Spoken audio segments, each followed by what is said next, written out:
You're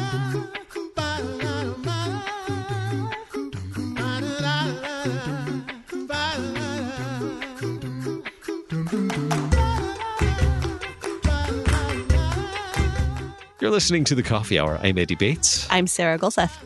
Thanks to Concordia University, Wisconsin for supporting The Coffee Hour. Find out more about Concordia University, Wisconsin at cuw.edu. Live uncommon. If you haven't cracked open the September issue of the Lutheran Witness, you should. It's because very we good. already did Searching the Scriptures with Pastor Askins. A great article on, we have a couple articles actually, I think this month that we get to cover, right? Yes, Yeah, we do. So first up, we're going to take a look at Vacation Bible School. Our guest today, the Reverend Jason Braaten, pastor of Immanuel Lutheran Church in Tuscola, Illinois. Pastor Braaten, welcome to the Coffee Hour. It's great to be here. I'm actually drinking coffee. Oh, yes. I think Excellent. you're the only one right now. Yes, because I have water. Full disclosure, we're recording in advance, so it's Well, I drink coffee all that's true. day. It's always coffee time. What coffee are you having today, Pastor Braaten? It's the French roast, Starbucks. All right. Fancy. Yeah, it's just Keurig, so it's not super fancy. Yeah, that's okay. I like to think of myself as not like a coffee snob, but I have visited a couple of different coffee places in the last month. And I have to say, I keep going back to the one place that I really like. And I'm becoming a bit of a coffee snob because nobody else makes their coffee like this little coffee shop in Eureka, Missouri. So, Oh, boy. but we're not here to talk about coffee all day. We're here to talk about Vacation Bible School. So how did Vacation Bible School begin? Because reading your article, you have obviously done some research on this because you had to dig into the history in order to really share what you did in your article this month. So what was the concept of the first Vacation Bible School? And then we'll get into when and where it happened. Yeah, so there are a lot of people who had done quite a bit of research before me, but they focused on other things. And my focus was essentially going back to seeing why it started, kind of asking that question, what was the point? And what continually came forward was an image of a pastor or a congregation looking out around their community, whether it was in the city or in the country. And the way that VBS happens in the city and the country was different in its beginnings.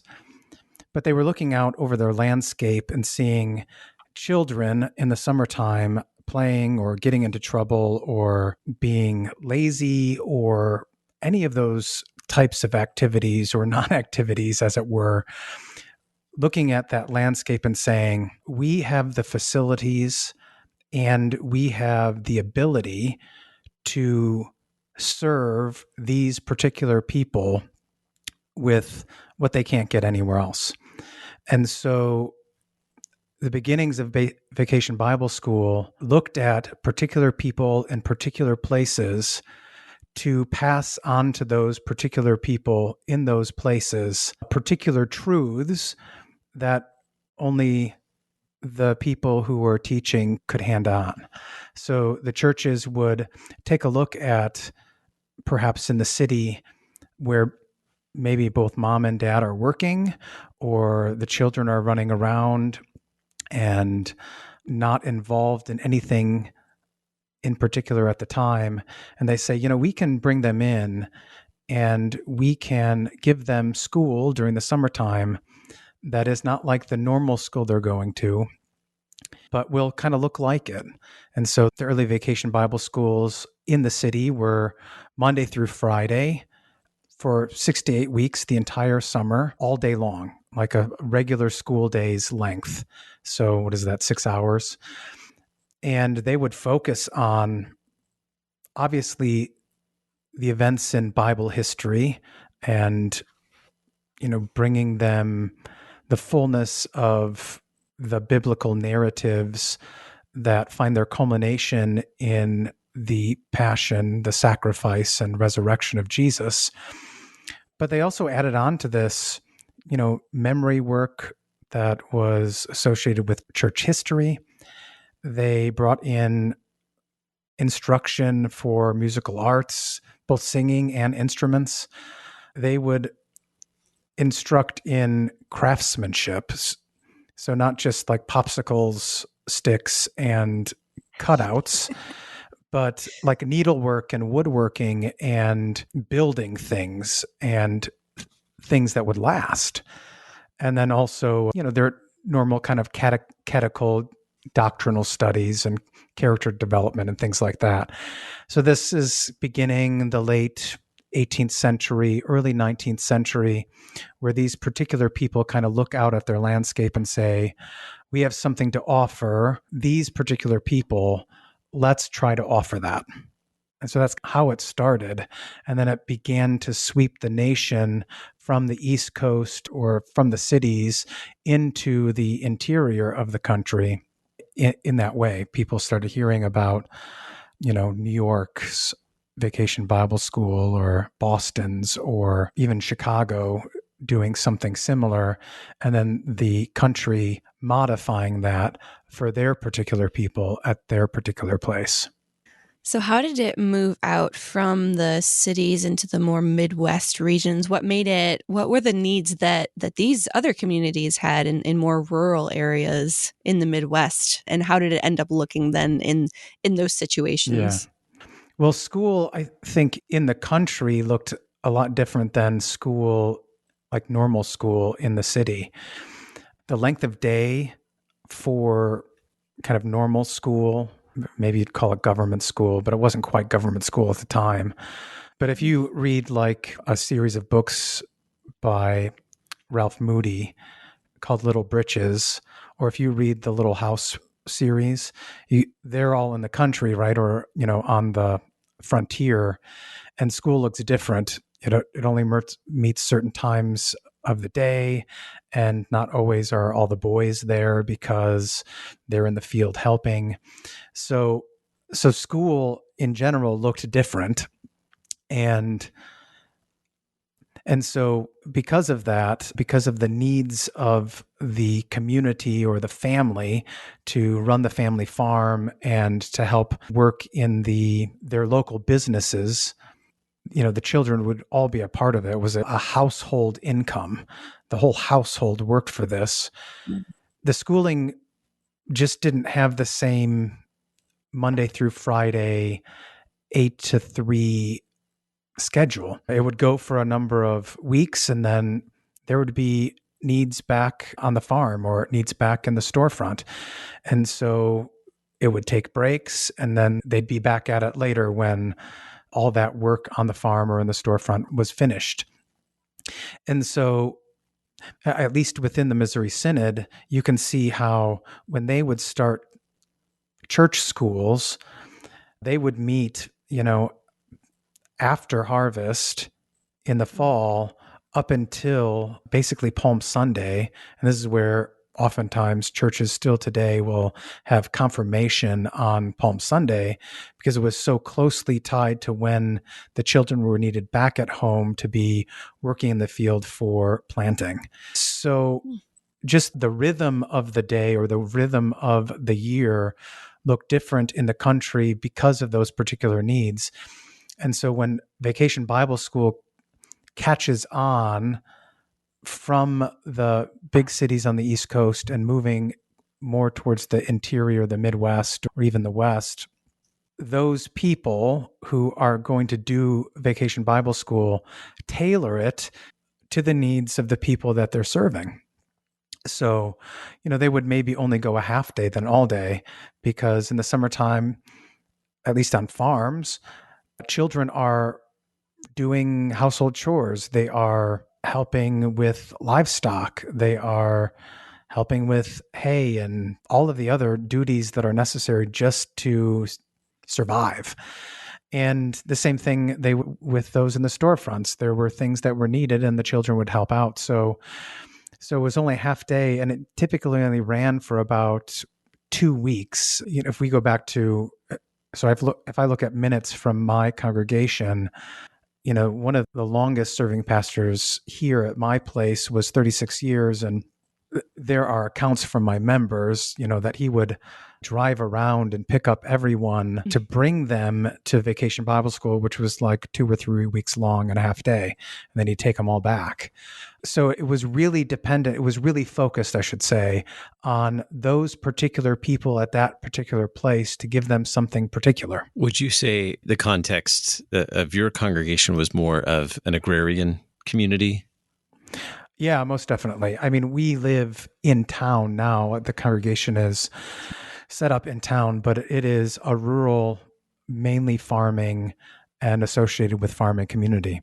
And so most of the people who were at the beginnings of this congregation did not live in town, even though the congregation was set up in town. And that's not unlike many other congregations here in the Midwest. It was, pretty similar situation and context. Yeah. So how then did VBS look different as the congregations in the Midwestern context adopted VBS? How might it have looked different than the rest of the school year? As we talked about, there are certainly differences between the school year for between the city and the more rural or agrarian communities. Yeah. What would it look like? What would be the differences? Well, the primary difference was just the length of the actual Vacation Bible School day and the length of how long they met in succession. So how many weeks would they meet? But because they had less time then, you would necessarily begin to focus on what you thought was most important, or how did you want to spend that time? And what they ended up kind of focusing on were catechism, memory, were Bible history, so the biblical narrative from the Old and New Testaments, some form of music, and then some kind of craftsmanship, building something, whether it was out of wood or glass or something like that. So it tended to only focus on the spiritual aspects and not go into a whole lot of, I should say, the Bible aspects, not go on to further church history or, use the founding fathers as, some of them had done on the East Coast, the founding fathers of our nation, to have the students learn about character from those individuals. So it just became more focused on a theological import, handing on the truths of that denomination through the three main things, the three main books that kind of help us confess those things. What's drawn from the Bible is confessed in the catechism and expressed in our hymnal. And so they began to really kind of focus on those things and then use people who were familiar with the technical arts, and by that I mean working with wood or metal or some other kind of medium there, to hand on how to do things. And when things went wrong, and they invariably do when you are working with a medium like wood or metal or glass, how to problem solve that, how to fix it. And there's an entire means of teaching children about character and dealing with problems and isolating those problems when you're learning how to work with your hands. And it's of great benefit to both the children and as you move forward into adulthood. We're talking about taking a look at the short history of Vacation Bible School with Pastor Jason Braaten and his article, Particular Needs of a Particular Place, Rethinking Vacation Bible School, in the September issue of the Lutheran Witness. We'll continue the conversation in just a moment right here on the Coffee Hour. I'm Andy Bates. I'm Sarah Gulseth.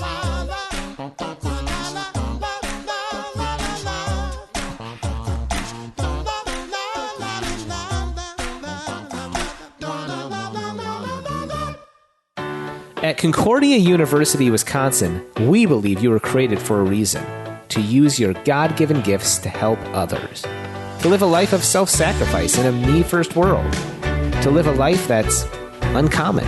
Whether you're taking one of 50-plus online programs or learning with us in person on the shores of Lake Michigan, you'll be equipped to make an uncommon impact. Learn more at cuw.edu. Concordia University, Wisconsin. Live uncommon.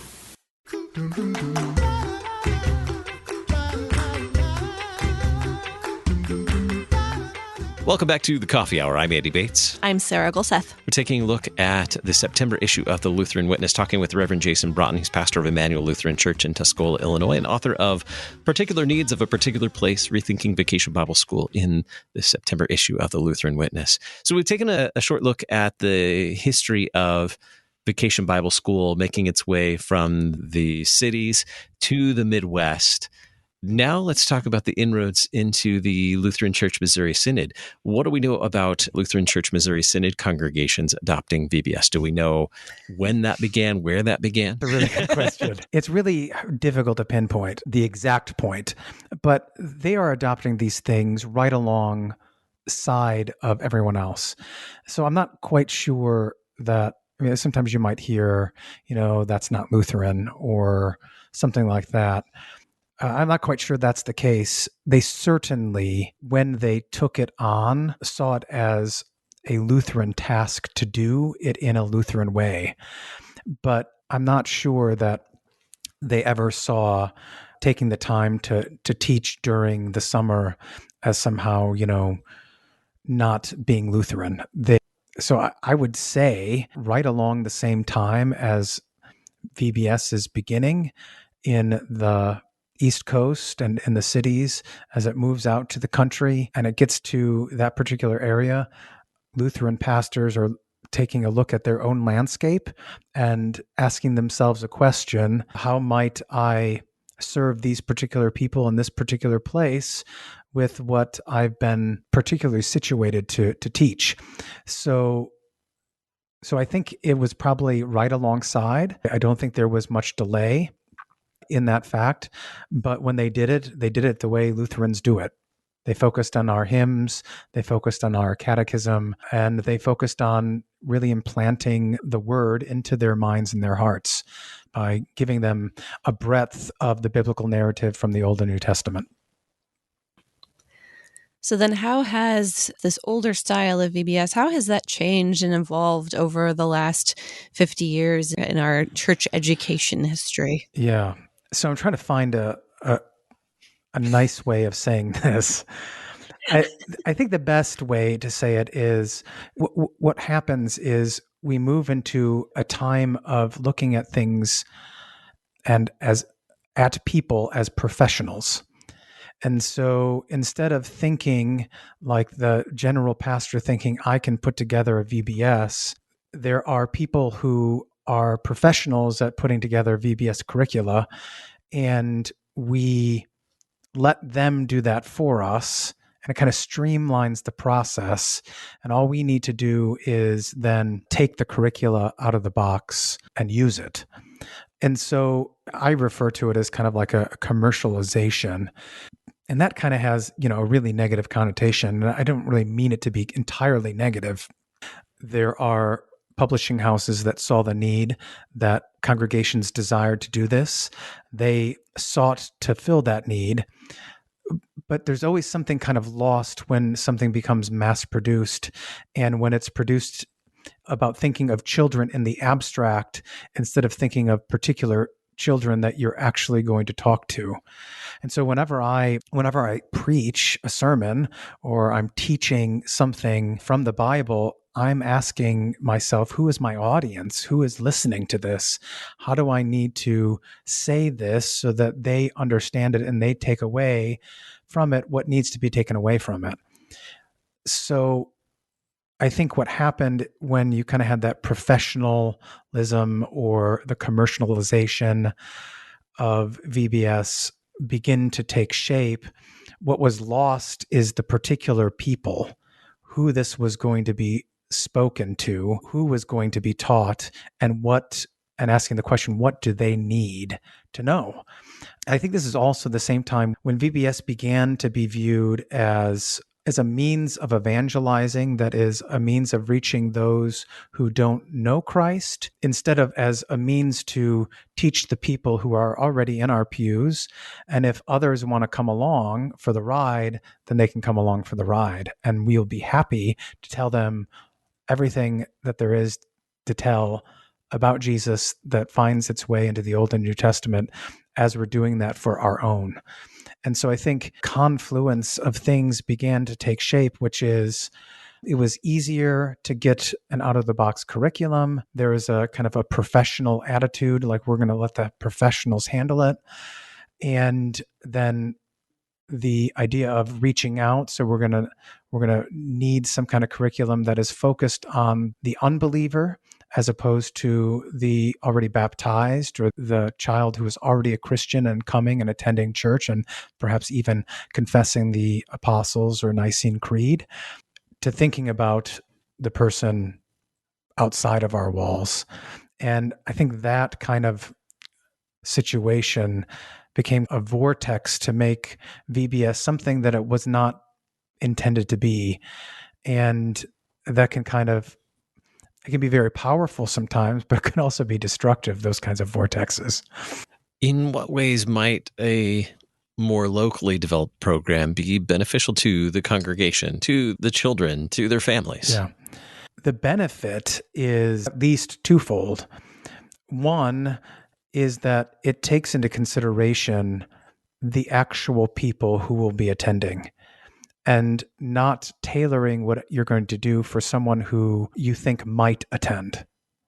And so you are actually developing and teaching, catechizing, discipling, whatever term you want to use, you are teaching those particular people and you're tailoring your curriculum with those people in mind, right? You are building it from the ground up with those people in mind, instead of trying to take something that is not built for them and try to re-engineer it, so to speak.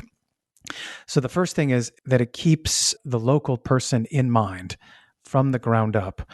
Secondly, it is good for those adults who are involved in it, because they see that it's tailored to their people, right? It's tailored to their children. It's tailored for building them up into the knowledge of the Lord and in faith in Him. So it's good for those people because it's encouraging that we're not just doing this for someone who might come. We're actually doing it for those people who are already there, and they become encouraged and built up by the very same messages, because oftentimes they're their parents and they're learning how to teach their own children the great truths from the scriptures. They're learning how to teach their own children how to sing the great hymns of our faith. They're learning to draw our catechism's doctrine out of the scriptures that we're using. They learn how to teach their children to build things with wood and to make stained glass windows or things like that. So their focus is not on an unknown. Their focus is on the known, actually the neighbor sitting right next to them, the neighbor whom God has given to them to be next to them in the pew, perhaps sitting at their dining room table or on their living room sofa. And it reorients who we're about and what we're about. Not that we're unconcerned about the unbeliever, but that we are concerned about raising our children in the fear and admonition of the Lord. And we're going to do that. And we will open these things up to our community around us for others to benefit also. So I think that twofold aspect, that both the children and the parent end up benefiting. And I would add a third. It's good for the pastor. It's good for the pastor because it forces him to think of the children in his congregation as full-fledged members already, right? It forces him to say, I need to teach them, just as our call documents and as our ordination vows tell us to do, to teach both the young and the old alike, and look at those youngest ones as disciples of Jesus that we need to continually teach everything that Jesus has commanded us. And so it makes us focus on what those kids need to hear and learn, so that as they go out into the world, they're prepared to stand firm against the attacks of the devil, to resist. And the scripture tells us in James that when you resist the devil, he flees. And so we're teaching those children how to be Christians by tailoring what we're teaching to them. So with just another minute or two left, how does a congregation go about doing this? If they're like, yes, I want to do this for our children, the children that we have in our congregation, what are some of the things that a congregation can think through to go about building their own program for their own children? I'm tempted to say, well, you can call me and I'll sell it to you for $9.99, but that kind of goes against the entire article. The best thing to do is to sit down and think. So how we did it here is I just said, what do you think if I just teach all the kids? And then we'll do a rotation of the children coming to be taught and a rotation of the people coming to crafts and a rotation of people going to music. And I'll build the program and I'll teach and I'll work with you guys and we'll find people who can build things with wood. There's always someone in a congregation who can do that. There are people who are good at needleworks, either sewing, quilting, or things like that. There are people who are able to work on engines. I mean, I haven't gone down the road of, bringing a small engine in and having a guy teach the boys and the girls how to repair things or to change oil, but that's certainly possible, right? There are always people in the congregation who are good at things that would, I'm sure, if asked, be happy to talk about how to do these things so that these children could share in the joy that they have in accomplishing or building something that they have built in the past. There are certainly people who are musical within your congregation, able to play piano or organ, able to sing, who are perhaps with a little nudging and a little help, able to teach the children how to sing some of these great hymns that we have so that they learn to love both the music as well as the Lutheran theology that is prevalent within our great hymnal. So it's just taking a look at your own place. What are the needs of that congregation? What do those kids need to be taught? Taking a look at, well, who do we have in the congregation that is able to do this? And then the pastor taking the first step to call those people together, maybe talking to your board of education, if that's what you have, or whatever your congregation calls it, and say, hey, why don't we give it a shot? What do we have to lose by giving it a shot? And maybe it's not perfect for everyone, but it has worked here very well. The kids, even my high school kids, they look forward to VBS every year. And I don't know if it's because they want to spend time with their dad. I think they like the crafts. They like learning to sing. As they get older, the musicians in our congregation are teaching them to sing in parts. And it's just a great benefit because you're working with that kind of same group of people, and other people are always coming in for the ride. And that's a great joy. Pastor Jason Braaten and his article, Particular Needs of a Particular Place, Rethinking Vacation Bible School, in the September issue of the Lutheran Witness. Pastor Braaten, thank you so much for being our guest on the Coffee Hour. My pleasure. The Coffee Hour with Andy and Sarah is a production of KFUO. To support the Coffee Hour and KFUO Radio, visit KFUO.org. You can also text KFUO to 41444 or send an email to gifts@kfuo.org. And you can call us at 800-844-0524. KFUO. Christ for you, anytime, anywhere.